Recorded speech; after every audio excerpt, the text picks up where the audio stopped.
Здорово, чуваки, зрители Ютуба. Это игра Dying Light. И сейчас я хочу вам показать один интересный момент, связанный с дюпингом, я не знаю, примножением, называйте как хотите, оружия в этой игре. Это такой себе баг, но так или иначе, как по мне, это один из самых легких способов, но тем не менее он занимает достаточно времени. Так, чтобы дюпнуть наше оружие или наш предмет, нам нужно сделать следующее. Находите любого торговца, открывайте вот магазин, кликнем на болты. Enter, открывается окно покупки, и в этот момент можно нажать вот на окно продажи. То есть можно свободно переключаться. И как видите, вот последний предмет в моем инвентаре — это молот. Итак, но у нас еще написано купить. То есть, окей, вот мы выбираем 10 стальных болтов. Нажимаем Enter. Исчезает молот. Открываем окно выкупить. И вот у нас целых 10 вот стальных молотов. Можно их выкупить назад, но естественно за ваши кровно заработанные. Вот, ну выкупим один мой назад. Вот таким образом можно на самом деле не только оружие, можно еще предметы, но чтобы это сделать, надо сложить предметы в рюкзак, потому что вот когда вы открываете меню, вы не можете листать вверх-вниз, поскольку у вас застыло окно вот покупки, и вы можете только выбрать количество предметов.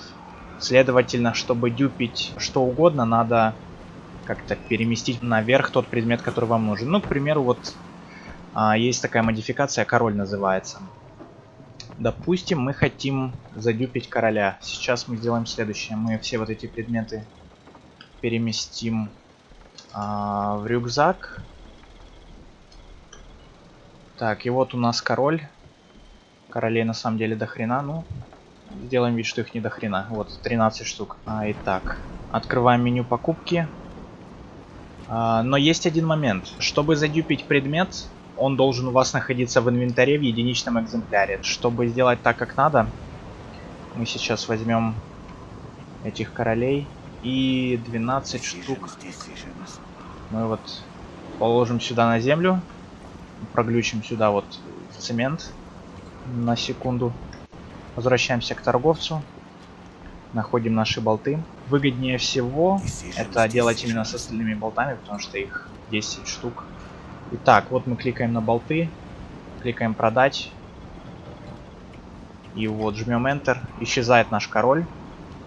И появляется в окне уже не 1, а 10. То есть таким образом мы задюпили. Можно вот выкупить одного назад. Снова открываем окно покупки. Снова ищем болты. Снова выбираем 10 штук. Опять король исчезает. Здесь появляется на 10 больше.